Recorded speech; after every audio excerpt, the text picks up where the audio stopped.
Dans cette vidéo, je vais te présenter la routine exacte qui permet à nos clients de générer 5, 10, 15 rendez-vous qualifiés par mois à l'aide de LinkedIn sans passer leur journée à prospecter manuellement ou à créer énormément de contenu sur la plateforme. Et la première chose qu'il faut comprendre, c'est les 5 niveaux de conscience des prospects sur n'importe laquelle des plateformes de contenu.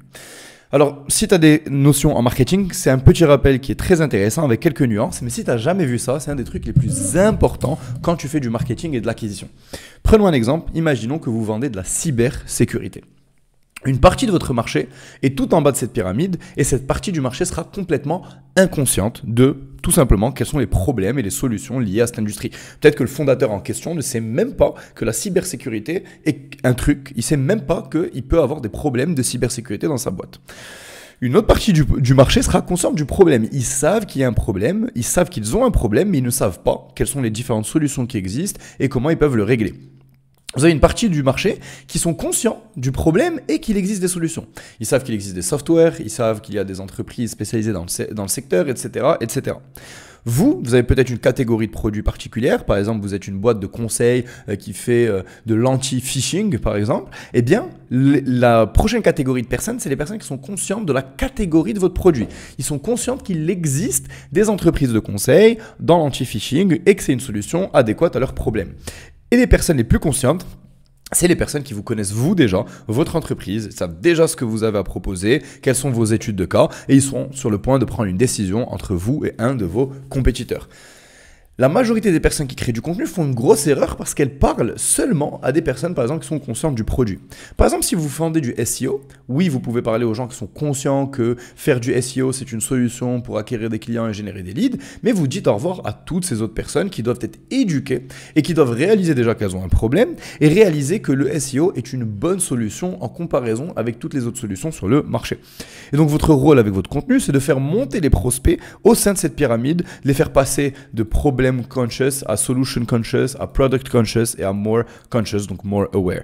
Bien sûr, plus vous allez parler à des audiences froides, donc basses dans cette pyramide, et plus il va être difficile de les closer, de les convaincre, et plus il va falloir de temps d'exposition par rapport à votre contenu pour les faire évoluer petit à petit. C'est pour ça que la majorité des personnes vont vous conseiller de créer du contenu tout en haut de cette pyramide, parce que c'est les gens les plus faciles à closer, mais tous vos concurrents vont se focaliser sur ça. Alors qu'en fait, vous allez aussi vous focaliser sur ça avec votre contenu, mais en plus de ça, avoir du contenu qui va éduquer tout le reste de cette audience pour les aider à monter au niveau de la pyramide de conscience. Maintenant que vous avez compris ça, lorsque vous créez une pièce de contenu, elle peut avoir seulement un de ces 3 objectifs. Si ce n'est pas un de ces 3 objectifs, vous êtes en train de perdre votre temps. Le premier objectif, c'est d'éduquer. Donc, permettre aux prospects de monter dans la pyramide de conscience en leur apprenant quelque chose de nouveau sur leur problème ou sur votre solution. Ou bien de les closer. On convainc quelqu'un qui est déjà très haut dans la pyramide et qui veut maintenant réserver un appel et devenir client. Donc ça, c'est par exemple vos études de cas, vos interviews clients, montrer les résultats que vous avez pu obtenir, ou finalement divertir. Donc raconter des histoires pour que les gens vous connaissent mieux en tant qu'humain, pour qu'ils aient envie de bosser avec vous, qu'ils vous fassent confiance et qu'ils vous aiment en tant que personne, parce qu'au final, on ne bosse pas avec les gens qu'on n'apprécie pas. Et donc, il est important d'aussi créer un lien avec cette audience. C'est aussi un de vos avantages concurrentiels par rapport à vos concurrents si vous créez du contenu.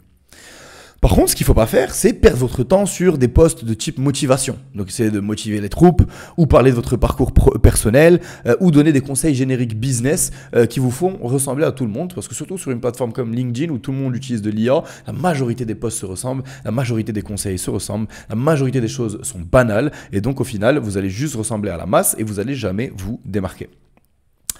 Pour ce qui est de votre calendrier de contenu, moi, ce que je vous propose, c'est déjà de créer du contenu autour des problématiques spécifiques de votre client cible. Donc, il va falloir regrouper quelles sont les idées ciblées par rapport aux solutions et aux problématiques liées à votre client cible et ne parler que de ça. Et lorsque vous faites ça, derrière, vous allez vouloir donc convertir ces personnes à l'aide d'études de cas et d'interviews clients. Et ce qui est intéressant, c'est qu'au lieu de pitcher votre service, de dire on est les meilleurs, cliquez ici pour prendre rendez-vous, bossez avec nous, vous pouvez le faire de manière beaucoup plus subtile en utilisant en fait les résultats que vous avez pu obtenir pour vos clients et en fait transformer le travail fait pour vos clients en contenu qui attire des clients similaires. Si moi je commence à poster des études de cas sur comment on a aidé une agence SEO, une agence de cybersécurité ou autre à obtenir je ne sais pas combien de rendez-vous, à signer combien de deals, eh bien le fait de poster ça, ça va m'attirer d'autres agences SEO, d'autres agences de cybersécurité sans pour autant que j'ai à leur dire si vous êtes une agence de SEO, cliquez ici pour bosser avec nous. Vous voyez ce que je veux dire ? Par contre, c'est le moment de dire que si vous êtes n'importe quel type d'agence ou de freelance et que vous avez envie de construire des systèmes d'acquisition prévisibles à l'aide de prospection automatisée et de création de contenu sur YouTube et LinkedIn, c'est ce qu'on fait pour nos clients. Je vous invite à cliquer sur le lien en description pour réserver un appel. Le premier appel n'est pas un pitch, on n'essaiera pas de vous closer. Je vous promets, c'est que de la valeur. Si vous voulez aller plus loin, on se prendra un second rendez-vous au sein duquel, là, on vous pitchera et là, on vous fera une offre chiffrée. Donc, le premier rendez-vous, c'est surtout de la valeur et un diagnostic de votre situation actuelle. Une fois qu'on crée du contenu, maintenant, on passe à la prospection stratégique. Il va falloir construire des connexions. Déjà, utilisez votre quota. Vous avez à peu près 150 demandes de connexion par semaine que vous pouvez envoyer sur LinkedIn. Utilisez-les toutes. Chaque semaine, vous devez maximiser vos chances d'avoir un maximum de personnes qui rejoignent votre réseau. Parce que ce sont ces personnes qui vont voir votre contenu et ce sont ces personnes que vous pourrez contacter par message privé. Moi, je vous recommande d'identifier manuellement vos cibles pour deux raisons. La première, c'est que si vous automatisez la prospection sur LinkedIn, vous risquez déjà d'ajouter des personnes qui ne sont pas du tout dans votre cible, mais en plus de ça, vous risquez de restreindre votre compte parce que LinkedIn n'aime pas les automatisations. Alors que si vous le faites manuellement, vous allez pouvoir cibler des gens qui sont déjà actifs sur la plateforme, donc des gens qui sont en train de liker, commenter, poster sur la plateforme, et donc s'ils sont actifs, vous avez plus de chances d'obtenir une réponse, et donc vos taux de réponse seront plus élevés. Mais en plus, vous allez pouvoir trouver des gens qui sont intéressés par ce que vous avez à proposer. Par exemple, des gens qui like et commentent des posts de boîtes qui vendent des choses connexes à ce que vous vendez. Par exemple, vous êtes une agence Facebook Ads pour e-commerçants. Ben, si quelqu'un like du contenu sur Pinterest Ads e-commerce, c'est qu'elle est probablement aussi intéressée par Facebook Ads. Et donc, vous allez pouvoir trouver des niches et des sous-audiences et des poches de prospects qualifiés dans votre audience qui sont déjà actifs sur la plateforme. Et ça, vous pouvez le faire quasiment que manuellement plutôt que de l'automatiser. Alors, une fois que vous avez ajouté ces personnes, elles vont voir votre contenu. On a déjà parlé des différentes stratégies de contenu, mais maintenant, il faut les contacter. Donc, l'étape numéro 1, pour moi, vous avez deux approches pour les contacter qui vont vous permettre d'obtenir des taux de réponse élevés. Quand je dis des taux de réponse élevés, je parle de 50% de taux de réponse. Ce n'est pas un chiffre que je balance au hasard, c'est le genre de chiffre qu'on a pu obtenir au sein de mon agence.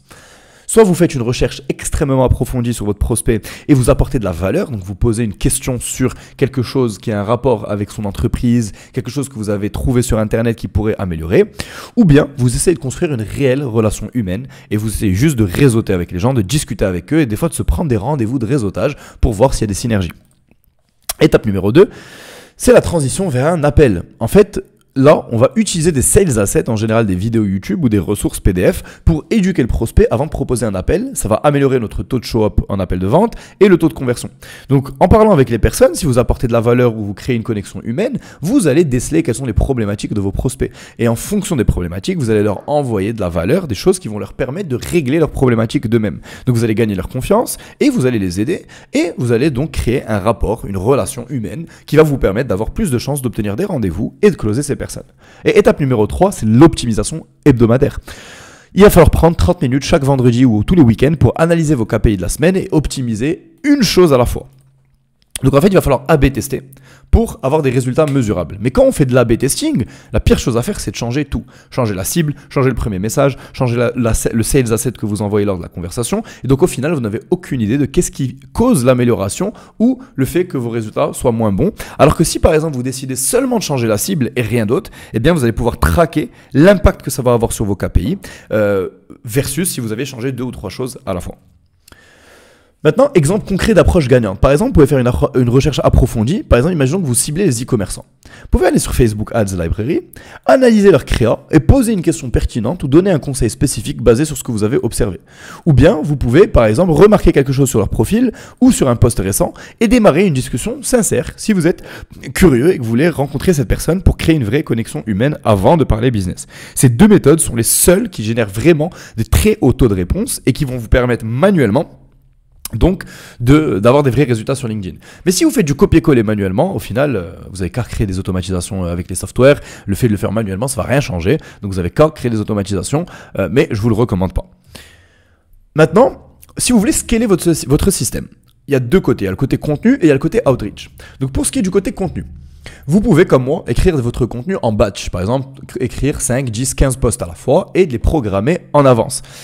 La meilleure façon pour avoir à chaque fois 5, 10, 15 idées de poste, c'est d'utiliser la méthode de Gary Vee qui est documenter et ne pas créer. Donc tout ce que ça veut dire, c'est parler simplement de ce que vous êtes en train de faire au sein de votre business en ce moment, des problématiques que vous réglez pour vos clients, plutôt que d'essayer de réinventer la roue. Parce que si vous avez des clients actuellement, si vous êtes en train de vous former, vous avez probablement plein de choses intéressantes que vous pouvez partager avec votre audience.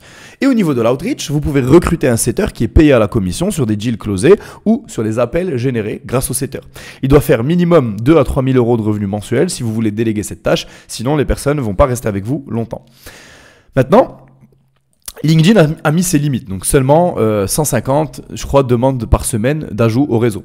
Pour scaler davantage, c'est pour ça que nous, on recommande de combiner ça avec du cold email pour atteindre des milliers de prospects tous les mois et aussi créer du contenu sur d'autres plateformes telles que YouTube. Et donc, si tu veux continuer à scaler, utilisez le cold email, YouTube et LinkedIn. Je t'invite à booker un rendez-vous sous cette vidéo avec nos équipes afin qu'on puisse t'offrir une consultation gratuite et te montrer comment mettre en place ce type de stratégie pour ton business de freelance ou d'agence ou de coaching à étiquette. Merci d'avoir regardé cette vidéo, c'était Othman et je vous dis à la semaine prochaine sur la chaîne.